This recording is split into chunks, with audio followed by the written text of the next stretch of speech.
a little bit when teams start to figure out what the shenanigans are. And honestly, when we look back at the recap, that was also the first time that you kind of see GameLab not having as much of that pop of energy that they usually do after losing to Euphoria Esports. And in this case, it's a bit more of a somber environment. GameLab very tuned in. And I believe that her voice is also suffering a bit of a fever as well. So this is not going to look good. Carlo also having that fever patch on the forehead. So this is going to be a tough grand final. So that's what that is. Sorry, I come from MPL MY, so like we see that all the time. The head patch things to give you that extra energy to win out your grand finals. I've seen it way too many times on very notable teams, and I thought this just might be the case. That's a little unfortunate here, especially the grand finals of the SPS. Yeah, one of the most important,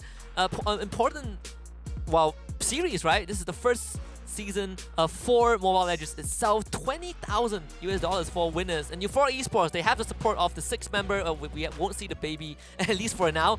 But there we go. GameLab on the blue side, Euphoria on the red, and Kufra first one to get banned out. Rather odd coming up for the side of GameLab, but it looks like they have a plan. They probably want to make Fanny a threat. They want to throw it out there to say, hey, Euphoria, you could potentially respond to this or not. I'm guessing that Mincetar might be a consideration for the bans as well in case they want to be able to make a quick escape. Yeah, and this is this does feel a bit justified from GameLab, right? Because Euphoria Esports, they do go for that Kufra, but GameLab also banning that, taking away a very important pick for themselves. Kaja is the second one to follow for GameLab. That one has been a given for the SPS. Yep, I think without a doubt has been very, very volatile for a lot of these teams. And now we see the Fanny ban coming out from Euphoria Esports. It looks like Euphoria is just continuously responding to the questions GameLab keep providing for them. Now the next one is going to be Joy, right? Because without the suppression, it becomes very difficult to handle it. But Hovas, if he gets his hands on it, that'll be even greater for him. And I think GameLab has a lot of heroes that they need to consider, right? Euphoria, they can easily run the Farmist if they want to. That has been a big threat for GameLab in the last time they met. We also saw how I believe they had Ruby at one point. Yes. But GameLab, this ban feels like there's higher stakes compared to Euphoria's third ban. Let's see how high these stakes can actually go here, because they're utilizing the full time to kind of discuss what the rest of the draft is going to look like. And now, next coming bans in, it's going to be Joy, and it looks like GameLab finally pulled back on their plan. They wanted to kind of set things up for potential Dash heroes, but they know for a fact that Euphoria Esports could be locking in the Mincetar, and I think that's something that GameLab has to keep in mind as well. And not necessarily backtracking in the last minute, but you can kind of hear the gears turning, right, for GameLab. Don't want to commit it too fast, and they kind of put the ball in Euphoria Esports court right now. Who do you want to take out? The Mincetar is still on the table, but from what we've seen, it's not too big of a priority, even in the tier 1 scene, in the tier 1 side. Oh, very smart of Euphoria Esports. They don't bite on the bait just yet. Yes. They know that Arlot is available, but they also know that Glue and as well as Farmist still haven't been untouched. So even if they do give Arlot over to the side of GameLab, even Glue, then it could be a potential issue. All right, so I'm expecting Melissa to come out for the side of Euphoria Esports. At least they have a way to kind of chunk down at the Glue and kind of keep the marksman a little bit more self-sustained. And these two teams have been very adamant in picking that gold lane early on, right? Valentina is going to be the first one for Euphoria Esports. What worries me is GameLab right now, especially when Grok gets picked up. It's a very common opening for a lot of our teams in SPS. GameLab have the tendency to also get that jungler in the first phase. Yeah, what the jungler is, big mystery here. Big mystery. There's too many things. It's way too dangerous to be locking in purple buff priority heroes, things like Ling, Hayabusa, Fanny, this early on in the game. And especially at this stage of the draft where Euphoria Esports could easily just look for high priority invades, throw this Grok into the jungle if they have to. Like, Grok is super flexible in this position, but it deters GameLab from actually locking in the Farsa at the very least. Oh yes, and both teams, they do play that Grok XP also. Now we see the Eve and the Lancelot, so GameLab sticking to their plan. Put Aizawa back on the Eve again, and he hasn't been having a good time last time they met. Yeah, because he usually gets caught out, and that's the thing. We're not seeing the Ruby coming out from Euphoria Esports, and I don't think we're going to see it, especially since the Grok has been locked in already. There's no need for anti-CC. But then again,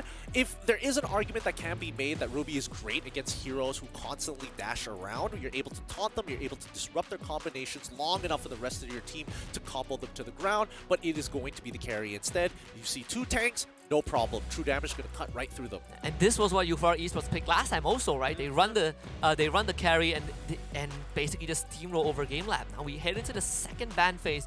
Euphoria Esports basically having a clear target to start banning. You have the gold laner, which for Euphoria Esports themselves, since they lock in the carry, now they can start to take out GameLab's options. Let's see what options that they want to even consider here, right? Because Euphoria, are they worried about Melissa? Melissa is good and all, but you have an engaged tool in Grok. Do you just want only Grok to be that forerunner to get into that? Oh, okay. Ruby banned by Euphoria. Do they want to play? It feels like they want to play Arlon. It could be an option, right? Arlo is still available. Let's see. If GameLab responds with an Arlot ban, it makes sense. Okay, so they get rid of Hellcurt so that way Aizawa can actually play the game when he drops down the real-world manipulation. Oh, yes. You're not completely blind to the Darkness Falls. We see the Beatrix ban for the side of Euphoria. Very, very smart. At least you're running out of combo components for the side of GameLab. And you can see that GameLab really came in here with their homework done, right? This is the first time we see a Hellcurt ban. And overall, just switching up the priority and who they want to disable. In this case, they have that last ban. Do they still want to target to protect Aizawa? Yep. It seems like that's the case. Franco gets banned out. Yep, and this is the adjustment from GameLab. They knew that Euphoria Esports were just shutting down Aizawa time and time again. So this time, GameLab is making sure that the draft from Euphoria doesn't really hurt him, and Aizawa can kind of play a little bit more freely. There are still options for Euphoria to go for, right? Like you said, the Arlot's still on the table if they want to go for it. They also have a jungler that they haven't picked up. If they want to go for heroes that can kind of dive onto Aizawa, they still can go for that, right? Technically they can. The big question is, what do they want to reveal for Grok? And this time we know that Grok definitely. Well, actually they could change it up. Let's leave it until the very last pick from Euphoria. But because we see the Benedetta, at least Grok has some kind of follow-up if he does get a good wild charge. And with Benedetta in that back line, it becomes really, really difficult for people like Yi, for an example, to drop the real-world manipulation without getting almost like 50% of her HP gets chunked out from the Electro Final Blow. And there's a lot of investment for GameLab to just protect Yves, and now they get the Harif and the Lolita. They really want to keep Aizawa safe and still open up options for the rest of their cores. In this case, Euphoria Esports, they just double down, they get the link for themselves, and I believe this is this is gonna be XP, XP Benedetta. Yeah, it is going to be EX. Well, it should be EXP Benedetta. I don't see it going anywhere else. Euphoria Esports, their composition, wow, they can dive really, really hard here. The real-world manipulation is a little tough to get by, but with the setup from Grok, they might be able to make something happen here. GameLab, I love their adaptation. Their teamfight composition is looking super nasty with the consistent damage from Harith, making it extremely difficult to find the perfect setup. You can't just catch the mid laner as well as the gold laner at the same time. One of them will survive the engagement. Is this a game where GameLab it wants to play fast and get ahead? Because Harith, not the best hero when he's behind, right? Definitely Harith is not great when he's behind, but he's got an amazing gold lane matchup in the fact that carry, super short range, can't really deal with the Chrono Fissure, cannot really deal with the damage from the Chrono Dash on top of that, so I think he's got a fantastic matchup in the gold lane, and GameLab, they just have to play around it, because Havas, as long as he plays safe, he's basically winning the game. And we'll see if that's going to be the case. Again, Game 1 of this Grand Finals, best of 5 between GameLab and Euphoria Esports for the first time as well in a longer marathon. So the mid lane hit-to-hit is going to be the important one, right? Both Ryujin God and Aizawa. So far, Aizawa definitely here to reclaim back some of that on, especially getting pummeled last week. We'll see what the start is going to be. It's very, very tame. Both junglers starting on a parallel jungler. In fact, Takenaga going on to the... getting a purple buff early, then going to orange. Yeah, I think it's important that they do so. They don't want to deal with early invades, and especially since GameLab has more control over the mid lane, it can be tough. Like Dokman, he's able to survive this, no problem. It's the early stages, and especially with the Guardian's Bulwark, he can block a majority of the projectiles, right? Now, Euphoria, on the other hand, Yoshiga wants to get Takenaga to use his Retribution around the 30-second mark of this turtle timer.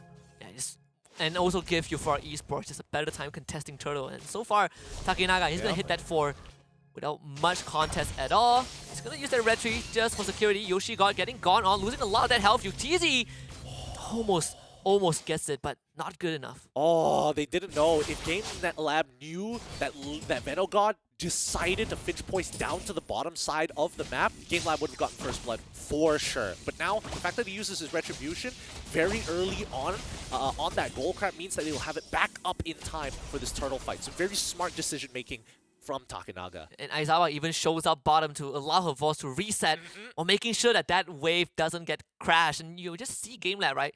This is not the fast GameLab that we've seen throughout the entire Open Finals up to this point. It's a more controlled GameLab. Loving this look, especially when they're up against Euphoria. Yeah, now Takenaga, he's going to do this slow. He knows that he'll... Oh wait, they final catch onto Dokman. Dokman's going to just get gone on the Tempest of Blaze. And that would be Venogod getting first blood. But GameLab, they will secure the turtle. I like the idea. Like, Euphoria knows, if we get a pick, there's no way we're going to do the turtle in time. Wait. Oh, they do get Ryujin God. The Ruin Manipulation is there, clipping him on the edge. Her voice going in for the kill. The stolen Ruin Manipulation from Ryujin God. Not enough to take down Aizawa, but he'll leave it to Head God. Meanwhile, Ryujin God himself does go down, but Head God gets the trade. Yep, this entire time, Head God is just looking for Aizawa. Now he might get traded back here. If Havas is able to secure this kill, that would be huge, but it's a little tough. It's Benedetta, and she has all of her abilities ready to go. And just no one is mobile enough to catch up to him. Dokman will try and actually gains enough distance for the hammer slam. Oof, unfortunate, unlucky. I don't even think Headscott was prepared for Dokman to actually cover that much ground. I think the eye for an eye should have been coming off of cooldown then. TZ sees an opportunity, but Yoshi-God just not able to get out of that situation. So far, the goal lane matchup, as much as you said, it's going to be in favor of TZ, but I would also say the Shizo-God has been handling himself pretty well. Well, let's have a look at this. It looks like 200 gold ahead. Well, technically 300 gold ahead, about to be 400 for the side of Yuktizi. We'll check back in a couple of minutes to see whether it's going to be the same differential, right? So it's 200 gold differential, which means that Shizo-God did lose out on probably a gold crab or maybe even a side lane wave. Oh, wait, hold on. He's just going to use the Eve ultimate to try and precious Shizo-God and wipe out that wave. GameLab, they were itching for a dive, but they just couldn't get the setup. Even if they didn't want to commit to the dive, they probably would have gotten some free damage off of the gold plating, the gold shielding, sorry, on that top side, which would have been great for GameLab to push Yuktizi ahead. But Euphoria, again, this is what I'm talking about. Their defense is very, very clean. And while that was happening, his God was actually clearing out the wave in front of that bottom inhibitor. And now they're going to contest the jungle as well. Takenaga able to walk away, at least get the purple buff. But can he escape though? Big electro final blow. Takenaga sidesteps that one, using the Thorn Rose, get that iframe, but it is just insufficient. Euphoria Esports punishes him. Great play, great play. Venogod, he still has his purple buff. He may be down a level, but he can definitely contest for this turtle. And I think that's something that, well, Euphoria are going to skimp out on for now. They know that GameLab is going to gather together and fight their 4v4, leaving the gold lane out of the mix. So Euphoria want to recreate that situation again and maybe get a pick. And majority of the goal advantage does come from Yuktizi. They're going to try it onto Yoshi-God again. He's going to use that wild charge to get away. Ryujin-God missing the Domino Blast as he flickers forward. Now Aizawa unleashed that ultimate. Dokman flickers to try and gain distance, but a good block. That should be enough to get Dokman out of the way, but they have spent a lot of time on him. Venogod barely getting out with his life, and Aizawa surviving that onslaught. Really great comms coming out from the side of Euphoria Esports. I mean, Ling or even Yoshiga could have been able to pick up that kill, but instead they hand it over to the person who's going to scale for the late game, and that's going to be Shizo-God, right? Now, Heads-God is able to get a turret down bot side, and they might get one more on top. And Shizo-God, he's just going to commit fully for the turret. Euphoria Esports cracking both side lanes already, and that does take away a lot of space for Yuktizi as well. We saw that minor goal disadvantage for Shizo-God. Now I think they can cover that deficit very quickly. Takenaga straight to mid, tries to go with Venogod, but there is backup there for Euphoria though. Takenaga deciding to not continue the chase. Yeah, Venogod, he was able to steal away the purple buff from this Lancelot, but look at the reinforcements of Euphoria Esports. This is why their defense is so clean. There's no response by Takenaga to actually go back to trade purple buff for purple buff because he can't get close. In normal situations, we say that you want to take advantage of the windows that GameLab gives you, but Euphoria Esports, they don't even need that, right? They just shut all the doors. And Takenaga, he is just trying to clear out the ways, get that farm online, not being able to get the snowball rolling. And I would say Yoshi-God, he is doing a fantastic job. Yeah, Yoshi-God is just giving so much in for me. Stolen Numenon. Well, actually, Numenon from Dokman. Yoshi-God dropping low once more, walking away with almost no health. They just cannot kill the rock, and Shizo-God flickers forward. picks up Yuktizzi. Dolman going after him. Shizo God might lose his life for this. Takenaga has no mana to catch up. And Venom God, he might come in and get a couple of free kills. He has Ryujin God behind him. Takenaga senses danger and he's going to leave Dolman to his demise. GameLab, they chased Shizo God for a little too long, realizing, wait a minute, we don't have a tier 1 to actually retreat to. We don't have any mid-pressure as well because we just lost Dokman. And now the rest of Euphoria could be collapsing down on us, and they were absolutely right, but called at the wrong time. Heads God, once again, trying to be annoying and trying to force Takenaga to use his retribution. And Takenaga, he really wants to get this purple buff, but it gets resetted also. We see Dokman trying to hold down mid lane and able to barely defend the turret, but so much pressure, even from a head Scott. You want to take a purple buff? Sure, we'll cut the wave again. Meanwhile, Dolman finds Yoshi God. Very tough target to bring down. This time, surely he would go down. Doesn't have the wild charge, but Turtle goes over to Euphoria. Really good lane swap for the side of GameLab. They recognize, hey, Benedetta showing themselves top side. Let's hover around bot, and if we do see Yoshi God try to open up the map, we can make something happen, and that's exactly how it unfolds as they try to trade for this tier 1. But Euphoria, 2v4 defense here should be pretty easy as they can clear out the waves so fast. And her Voss's health bar is also disintegrating. 50% just like that. While that was happening, Hit Scott just took the top tier 2. It's completely uncontested on the Benedetta. I mean, they can't keep up with how fast Euphoria Esports' rotations are. And Hit Scott, again, I4NI. Her Voss, meanwhile, bot side. He's gone. And that would be Venogod, killing spree. Venogod is getting really far ahead here. He's a level above Takenaga, so neutral objectives are out of the question. Heads God has been out pushing Havas for the most part as well. Oh god. They lost the bot tier 2, and Yuktizzi, he committed everything. And they ended up losing him and Aizawa as well. Euphoria Esports just setting the stage for GameLab to make these mistakes. It's tough. It's tough. 2 people could have been saved had Dokman just walked up into the bush, but then he would die as well. So no matter what, it's a losing situation, but neither do they want to give up the neutral objective here. 3v2. Dokman is there, but can he do much with Takenaga? He's decided that this is just not his fight. Takenaga goes down. Lord up in 30 seconds. And this is how fast they rotate with the Benedetta and as well as the Ling. Anywhere could be a point of a potential skirmish for Euphoria. And GameLab, they're struggling against it because of that 5k goal lead that they've developed. And is only going to get more. Look at that, Euphoria. They have the entire team on that bottom side of the jungle. Dolman once more chase down. 2 more for Euphoria. That's a very uncanny move coming out from GameLab. They shouldn't be there. There's no reason for them to start opening the map at that point of time, and especially without reinforcements nearby. Definitely a blunder on GameLab's part. They're not playing up to the standards which we've seen them so far, but it could be Euphoria Esports just reading them.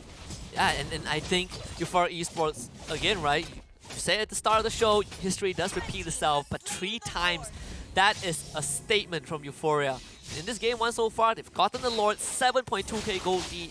And GameLab haven't found a single opening. This Harif has not been able to really show up in these fights. Not yet. That's the problem, right? We're looking at 3 items already built for this Harif. He has more than enough damage to take on Shizo God 1v1, but that's never the case, right? Every single time you see them get into an engagement, it's a 3v3, it's a 4v4. We hardly see 2v2s and not escalate even further. And Yoshi God is just being very, very annoying. The Takenaga, well, does walk away with his orange buff, but now they have bigger problems with just the Lord coming through on the bot side. And wherever Head Scott is, the lane is always going to have the wave pushed in. Yep, it's tough, but now with Euphoria, with the amount of mobility that they have, they can just set up these simultaneously crashing waves with mid clashing into tier 2 first, and that's great because Euphoria Esports, they're going to take the last outer turret and now focus on inhibitors.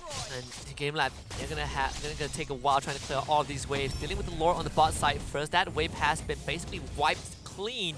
The Lord does go down, all the inhibitor turrets stay alive, so GameLab definitely mounting a admirable defense, but Euphoria Esports, they have taken the entire jungle. And that's ideal. This 8.8k lead, it's the perfect position. If they get an inhibitor, that would be ideal, considering that GameLab has some pretty good high ground defense with the help of Aizawa. Ooh. Oh, they're gonna try real manipulation. Dolman charging out the Numenon Blast. It's gonna just be a deterrent for Euphoria Esports. Overall, You know, Euphoria Esports didn't lose any. They got some chip damage on the inhibitor. Takenaga almost even almost going down to Vanguard on top side also. But GameLab, now they get some room to breathe. But there's not much resources for them. Yeah, nothing they can do. Their entire jungle has basically been swept under the rug of Euphoria Esports as they fall backwards and just claim the rest of their own jungle to make sure that this 9K league eventually develops into 10. Now, here's where we get problems. Takenaga wants that orange, but the entirety of Euphoria Esports are there. Takenaga getting gone on, uses the iframe or the Thorn Rolls, but gets sliced to ribbons by the Electro Final Blow, and now Raging God stealing that Numenor Blast. Didn't connect. Real manipulation is dead, and now Yuktisi gets to go to work, finally taking care of Ryujin God. A 1-for-1 trade by Havos. Not really sure if you want to overcommit like that.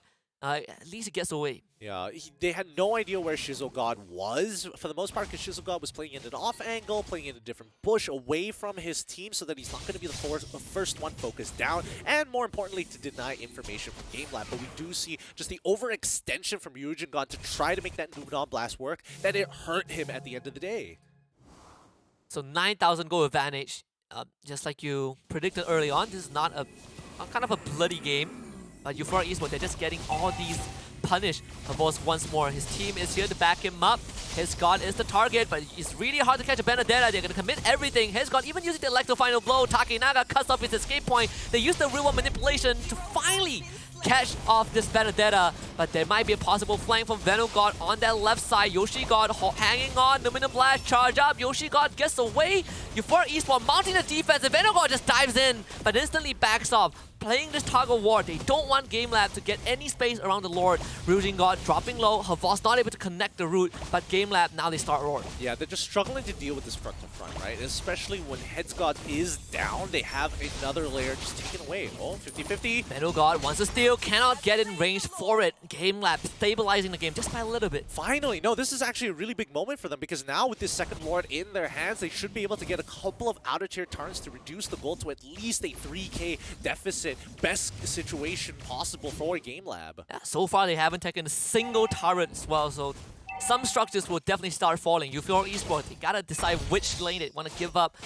And GameLab seemingly a lot more confident, right? Dolman walking up and opening up the map. You have Havos doing the same as well, especially having a sprint on this glue. GameLab looking for that mid-side hits, got instantly pushed away by Yuktisi's damage. They want this mid-tier 1, but that wave has been wiped clean. And Euphoria, they understand the value of this mid-tier 1 compared to the side lanes. With mid-tier 1, they have access to their jungle. They have safe places that kind of fall back to in comparison to the side lane, where there's just so many choke points. And it's very, very dangerous for a team like GameLab to actually fully take advantage of them with the help of the real-world manipulation, the fact that Yuktisi has more spaces to play, and to land more targets with the Chrono Fissure. And Vanguard is always going to be faster than Takenaga on this lane. He's always cutting a top wave. We are seeing a lot of these potential 4v4 fights. Hits got instantly forced right back, but just checking the brush for GameLab. Now finding where GameLab is. Vanguard, yeah, he is undetected.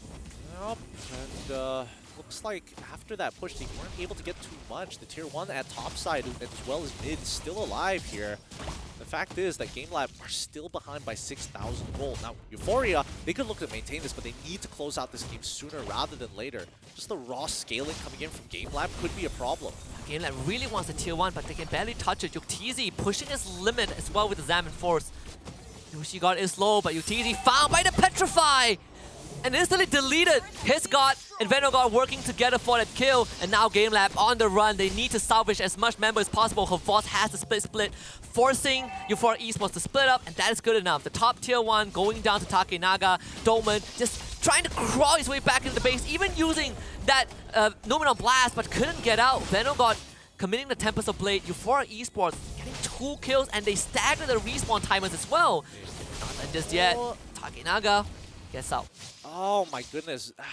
That was a little hard to watch here, because again, Euphoria was trying to figure out where exactly this Lancelot was until they saw him topside, and all of a sudden they realized, wait a minute, this is a 4v5. We have one member, Heads God, in an off angle by Tribe Rush to get on top of Yuktisi, and Yuktisi was just a little too late on that Purify before he ended up getting petried and instantly bursted down by Heads God and as well as Veno God. Now, if we look at Venom God, he's building full damage, but of course, Heads God, on the other hand, is building a semi-damage build. He has Hunter Strike and as well as the Bloodlust Axe, more than enough damage to sustain through GameLab, but especially if there is a wave crashing at the same time, more targets to heal off of. But he also has the Radiant Armor as well as that Dom Eins to reduce the healing. For people like EUPH, that's pretty important. And honestly, for GameLab, saving grace is that they have not lost any inhibitor, right? So they can deal with these waves easier. Euphoria Esports teasing that Lord a little bit. They don't got some chip damage. Takenaga wants to steal the Little Wanderer, doesn't even get that one. But Euphoria Esports this time have a better hold on the Lord. You have see Havos heading down bot, trying to do with Hits God.